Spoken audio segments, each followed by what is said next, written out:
Hello friends, मैं हूं कमलेश कुमार और आप देख रहे हैं एक बहुत ही और बहुत बेहतरीन बेहतरीन टॉपिक। वो है हमारा क्या, भारतीय इतिहास के प्रमुख युद्ध। आज मैं आपको इस वीडियो के माध्यम से रूबरू कराने जा रहा हूं भारतीय इतिहास के आदि से लेकर के अंत तक के जितने भी युद्ध हुए हैं, जो अभी तक के युद्ध हुए हैं, टिल नाउ तक के युद्ध जो हुए हैं, उनसे मैं आप लोगों को आज रूबरू करा दूं इस वीडियो के माध्यम से। तो आइए बिना देरी किए हुए हम लोग इसको पढ़ते हैं। तो सबसे पहला देखिए, भारतीय इतिहास का सबसे पहला युद्ध दशराग युद्ध के नाम से जाना जाता है। दशराग युद्ध का मतलब हुआ 10 राजाओं का युद्ध, अर्थात ये जो युद्ध हुआ था दशराग युद्ध, ये 10 राजाओं के साथ में हुआ था। एक साइड में थे कौन, राजा सुदास व पंचजन एक साइड में थे। दूसरी तरफ जो थे वो कबीले थे, ठीक है, कबीले थे। तो एक साइड में राजा सुदास थे और उनके सहयोगी पंचजन, और साथ में ही कबीलों के साथ में इनका युद्ध हुआ था। इस युद्ध का वर्णन कहाँ मिलता है फ्रेंड्स? तो इस युद्ध का वर्णन आपके ऋग्वेद के 7वें मंडल में मिलता है, ठीक है। इसका परिणाम क्या होता है? तो राजा सुदास की इस युद्ध में विजय होती है। और आखिर ये युद्ध होता कहाँ पर है? तो इसको जानने के लिए हमें ये जानना है कि ये युद्ध जो है परुष्णी, अर्थात आधुनिक समय में रावी नदी के तट पर यह युद्ध होता है। अगर इसके थोड़े से पृष्ठभूमि की हम बात कर लें तो राजा सुदास के यहाँ पर गुरु विश्वामित्र रहते थे, ठीक है। किसी कारणवश गुरु विश्वामित्र जो है वो राजा सुदास से खिन्न हो जाते हैं, नाराज हो जाते हैं और उन्हें छोड़कर चले जाते हैं। राजा सुदास जो हैं बुला लेते हैं गुरु वशिष्ठ जी को विश्वामित्र के स्थान पर। अतः इस बात से वो खिन्न होकर के क्या करते हैं, गुरु विश्वामित्र जो हैं वो कबीलों के साथ मिल जाते हैं और कबीलों के साथ मिलकर के राजा सुदास पर चढ़ाई करवा देते हैं, आक्रमण करवा देते हैं। लेकिन राजा सुदास की इस युद्ध में विजय होती है। इसका वर्णन जो है वो कहाँ मिलता है फ्रेंड्स? मैंने आपको बता दिया, ऋग्वेद के 7वें मंडल में इसका वर्णन मिलता है। अगली हम लोग चर्चा करते हैं। अगला युद्ध जो हुआ है वो हमारा कौन सा है? तो हाइडेस्पीज या फिर बेतस्था या फिर झेलम नदी, मतलब आधुनिक समय में अगर हम इसको कहेंगे तो क्या, झेलम नदी। अगर इसका हम लोग वेदकालीन के नाम जानेंगे तो हाइडेस्पीज, वेदों में इसका नाम हाइडेस्पीज दिया जाता है, बेतस्था दिया जाता है। तो झेलम नदी के किनारे पर यह युद्ध हुआ था। किसके बीच हुआ था? तो सिकंदर और पंजाब के राजा पौरुष के बीच हुआ था। देखिए, सिकंदर और पंजाब के राजा पौरुष के बीच में 2 युद्ध हुए हैं। पहला युद्ध में सिकंदर जो है हार जाता है और द्वितीय युद्ध फिर से होता है, तब जाकर के पंजाब के राजा पौरुष को सिकंदर जो है हरा देता है। और ये घटना 326 ईसा पूर्व में होती है, जिसमें सिकंदर की विजय हो जाती है फ्रेंड्स, ठीक है कि नहीं। आगे की हम लोग अगर चर्चा करें तो यहाँ पर देखिए सिकंदर ने क्या किया था। सिकंदर जो था, सिकंदर का एक मंत्री था जिसका नाम था शैल्यूकस, ठीक है ना। ये 2 सेनापति थे सिकंदर के, एक था शैल्यूकस और दूसरा था आपका निर्याकस, ठीक है। एक शैल्यूकस था, दूसरा निर्याकस था। ये दोनों थल सेना के अध्यक्ष थे, ठीक है कि नहीं। तो जब ये 326 ईस्वी में सिकंदर यहाँ से जीत लेता है राजा पौरुष को, तो ये वापस जाता है अपने देश के लिए, लेकिन रास्ते में ही इसकी मृत्यु हो जाती है और फिर उसका शासन जो है वो शैल्यूकस चलाता है, ठीक है कि नहीं। अब आगे की घटना की बात करते हैं। तो अगला जो युद्ध है वो सिंधु युद्ध है। वो कब हुआ था? किसमें हुआ? तो शैल्यूकस एवं चंद्रगुप्त के बीच में हुआ था। चंद्रगुप्त मौर्य की बात कर रहा हूँ मैं। तो शैल्यूकस एवं चंद्रगुप्त के बीच में सिंधु युद्ध हुआ। कब हुआ? तो 305 ईसा पूर्व में हुआ था, जिसमें चंद्रगुप्त की क्या हुई थी फ्रेंड्स? विजय हुई थी। और शैल्यूकस जो सेनापति था, किसका? सिकंदर का सेनापति था। शैल्यूकस जो सिकंदर का सेनापति था, उसने अपनी पुत्री हेलेना का विवाह चंद्रगुप्त मौर्य के साथ कर दिया था। साथ में ही अपना जो मंत्री था जिसका नाम था मेगस्थनीज, क्या नाम था फ्रेंड्स? मेगस्थनीज, वो भी दान में दे दिया था चंद्रगुप्त मौर्य को, जिसने इंडिका नामक पुस्तक लिखी थी, ठीक है फ्रेंड्स। तो ये सारी बातें आप लोगों को जानने योग्य हैं, आप लोग समझिएगा, जानिएगा, इनको लिख लीजिएगा, पढ़ लीजिएगा। अच्छी तरह से इनको गहन अध्ययन से इनका गहन अध्ययन कर लीजिएगा, ठीक है। नेक्स्ट चर्चा करते हैं हम लोग किसकी, कलिंग युद्ध की। तो कलिंग युद्ध किसमें होता है, तो कलिंग युद्ध जो है वो अशोक, राजा अशोक व नंदराज के बीच होता है। अशोक जो है वो चंद्रगुप्त के ही वंशज हैं, चंद्रगुप्त के वंशज हैं जो बिंदुसार के पुत्र हैं, ठीक है। चंद्रगुप्त का जो पुत्र होता है वो बिंदुसार होता है और बिंदुसार के पुत्र अशोक होते हैं। अशोक व नंदराज के बीच में युद्ध होता है। नंदराज जो हैं वो नंदराज जो हैं वो कलिंग के राजा हैं। इनके बीच में आपस में 261 ईसा पूर्व में युद्ध होता है। कब होता है फ्रेंड्स, तो 261 ईसा पूर्व में युद्ध होता है। अब यहाँ पर होता क्या एग्जैक्टली कि इस युद्ध में बहुत ज़्यादा खून खराबा होता है और उस खून खराबे को देख करके अशोक का जो हृदय है वो बहुत ज़्यादा विचलित हो जाता है, परेशान हो जाता है। अतः अशोक इस युद्ध के बाद में कभी भी युद्ध न करने का निर्णय ले लेते हैं फ्रेंड्स, ठीक है कि नहीं। आगे की चर्चा करते हैं। आगे की चर्चा में यह है कि आप लोगों का अगला युद्ध जो है वो कौन सा है, तो रावर या फिर हम लोग इसको क्या कह सकते हैं, सिंधु युद्ध कहते हैं, ठीक है। वेदों में जो है सिंधु युद्ध का नाम क्या लिखा है, रावर दिया गया है। तो रावर का युद्ध कह सकते हैं या फिर क्या कह सकते हैं, तो सिंधु युद्ध कह सकते हैं। और यह युद्ध जो है आपका किसके बीच हुआ था, तो मोहम्मद बिन कासिम व दाहिर के बीच हुआ था। किसके बीच हुआ था, तो मोहम्मद बिन कासिम व दाहिर के बीच हुआ था। कब हुआ था फ्रेंड्स, तो 712 ईस्वी में हुआ था। कब हुआ था फ्रेंड्स, 712 ईस्वी में हुआ था।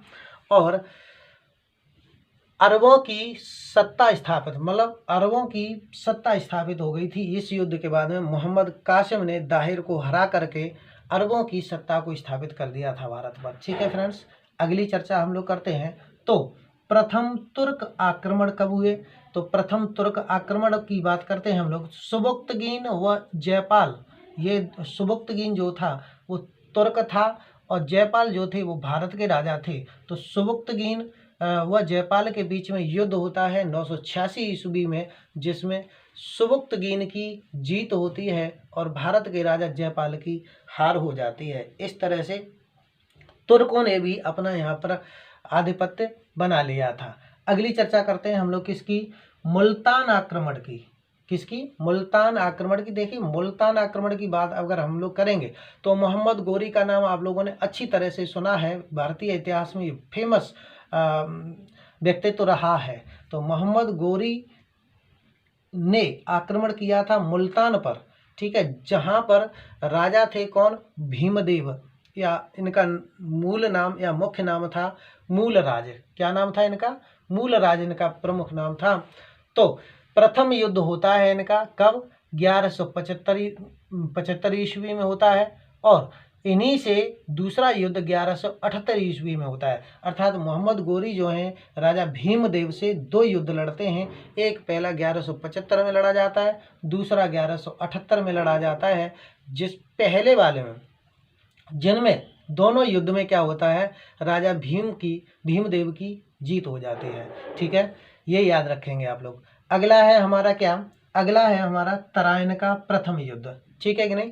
तराइन का प्रथम युद्ध, और तराइन का प्रथम युद्ध जो है वो किसके बीच लड़ा जाता है, तो तराइन का प्रथम युद्ध मोहम्मद गोरी व पृथ्वीराज चौहान तृतीय के बीच लड़ा जाता है। कब लड़ा जाता है, तो 1191 ईस्वी में लड़ा जाता है, ठीक है, जिसमें क्या होती है, चौहान की जीत हो जाती है, अर्थात पृथ्वीराज चौहान की जीत हो जाती है फ्रेंड्स, ठीक है कि नहीं। नेक्स्ट की चर्चा करते हैं। तो तराइन का द्वितीय युद्ध होता है, किसके बीच होता है, तो मोहम्मद गोरी व पृथ्वीराज चौहान के बीच ही होता है। और कब होता है, ठीक 1 साल बाद में 1192 ईस्वी में होता है, जिसमें मोहम्मद गोरी जो है वो पृथ्वीराज चौहान को हरा देता है, ठीक है कि नहीं फ्रेंड्स। यहाँ से अगले युद्ध की अगर हम लोग बात करेंगे तो तराइन के द्वितीय युद्ध के बाद में आता है चंदावर का युद्ध। चंदावर का युद्ध, तो चंदावर का युद्ध जो है वो मोहम्मद गोरी व कन्नौज के राजा जयचंद के बीच में होता है। कब होता है, तो 1194 ईस्वी में होता है, जिसमें मोहम्मद गोरी जो है वो राजा जयचंद को हरा देता है। किसको हरा देता है, राजा जयचंद को हरा देता है। और धीरे धीरे जो है मोहम्मद गोरी का जो शासन है वो विस्तृत होता चला जाता है भारत में। अगली चर्चा करते हैं। तो पानीपत का प्रथम युद्ध, पानीपत का प्रथम युद्ध जो है वो बाबर व इब्राहिम लोधी के बीच में होता है। किसके बीच में होता है? तो बाबर व इब्राहिम लोधी के बीच में होता है। कब होता है? तो ये 21 अप्रैल 1526 ईस्वी में होता है, जिसमें बाबर की जीत होती है। क्या होती है जिसमें? तो बाबर की जीत होती है। एक बात मैं आप लोगों को और भी यहाँ पे बता दूं कि बाबर जो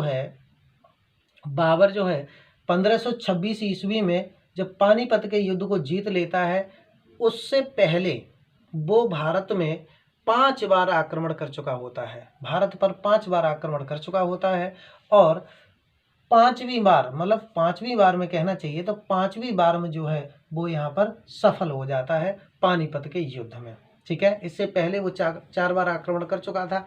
अब 5वीं बार जब वो आक्रमण करता है तो वो सफल हो जाता है। लेकिन सफल होने के लिए भी यहाँ पर क्या होता है कि एक रणनीति के तहत वो सफल होता है। वो यहाँ पर एक तुगलगमा पद्धति, युद्ध की पद्धति होती है, जिसमें चालाकी से युद्ध को जीतना होता है। ठीक है, और उस पद्धति का वो प्रयोग करके इस युद्ध को जीत लेता है। साथ में ही पहली बार युद्ध में तोपखानों का प्रयोग किया जाता है, जिसमें बाबर के तोपची होते हैं। कौन कौन होते हैं? एक तो अली कली होता है और दूसरा मुस्तफ़ा होता है। तो अली कली व मुस्तफ़ा की मदद से बाबर जो है पानीपत के युद्ध को जीत लेते हैं।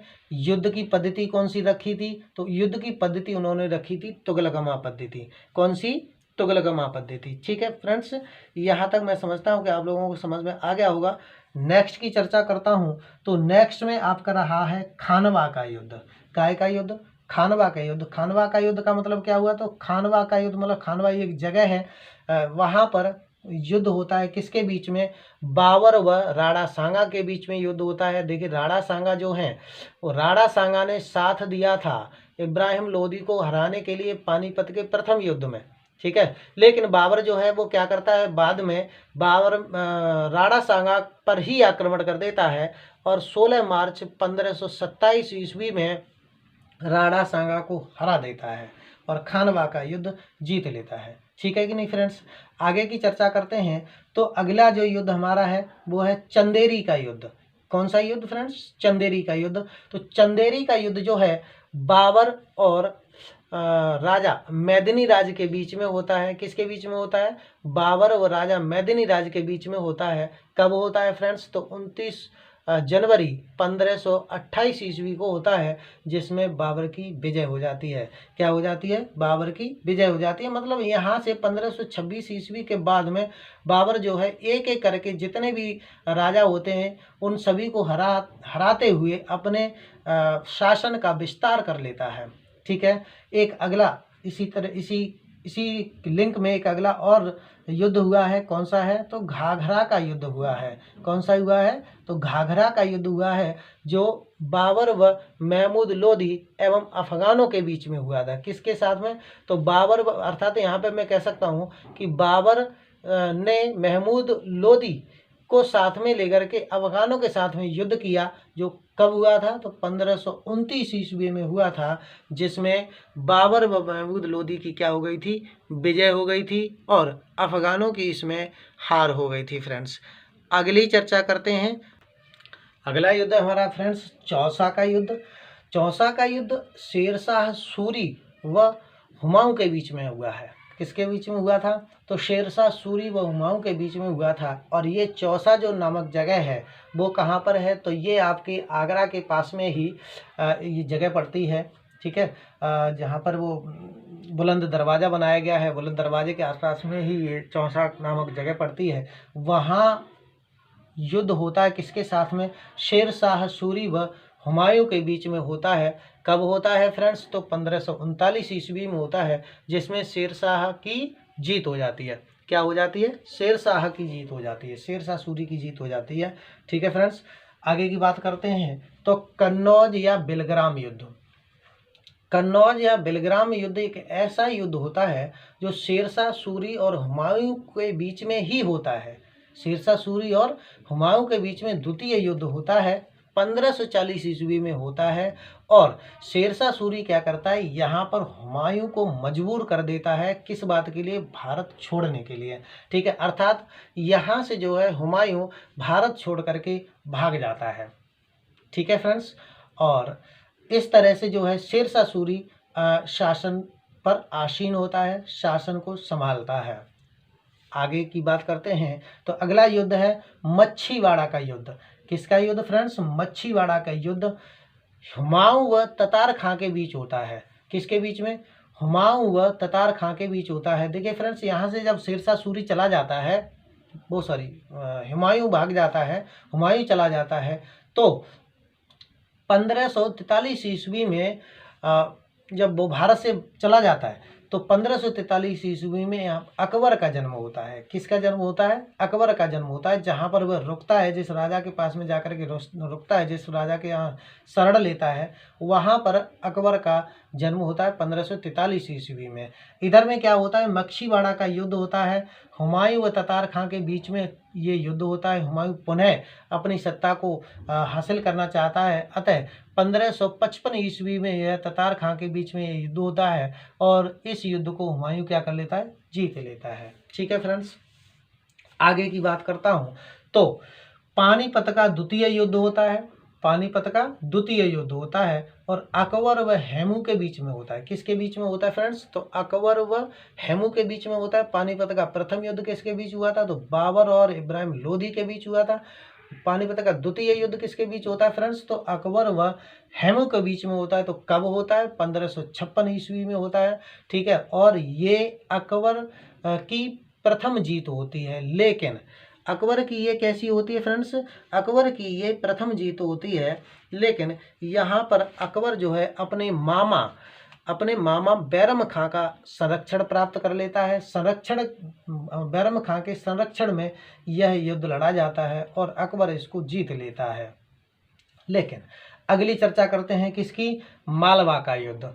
तो मालवा का युद्ध जब होता है, अर्थात मालवा पर आक्रमण करता है कौन, अकबर। लेकिन जब मालवा पर आक्रमण करता है तब बैरम खां का संरक्षण अकबर नहीं लेता है, अर्थात बैरम खां के संरक्षण से वो मुक्ति प्राप्त करके स्वतः अकेला इकलौता उस युद्ध को लड़ता है। तो अगर आपसे क्वेश्चन किया जाए कि अकबर ने अपने बल पर पहली लड़ाई कब लड़ी, तो 1556 में ही लड़ी थी, लेकिन वो कौन सी थी, मालवा का युद्ध था। इस युद्ध में भी अकबर ने विजय श्री प्राप्त कर ली थी और अकबर व वाज बहादुर के बीच में यह युद्ध हुआ था फ्रेंड्स। ठीक है कि नहीं, तो यहाँ से जो है अकबर धीरे धीरे करके वो भारत में अपना जो है अपने शासन का विस्तार कर देता है। अगली देखिएगा कौन सा युद्ध है, तो तालीकोटा का युद्ध होता है। तालीकोटा का युद्ध जो है सल्तनतों व विजयनगर के जो साम्राज्य वाले लोग होते हैं, अर्थात जो विजयनगर का साम्राज्य चलाते हैं, उन लोगों के बीच में होता है। जिसमें क्या होता है, ये होता कब है, तो 1565 ईस्वी में होता है और सल्तनतों की इसमें विजय हो जाती है और विजयनगर के जो राजा होते हैं उनकी हार हो जाती है। और इस तरह से विजयनगर साम्राज्य की पूरी तरह से समाप्ति हो जाती है और इसी युद्ध के बाद में जजिया कर की भी समाप्ति हो जाती है फ्रेंड्स। किसकी समाप्ति हो जाती है, तो जजिया कर की भी समाप्ति हो जाती है।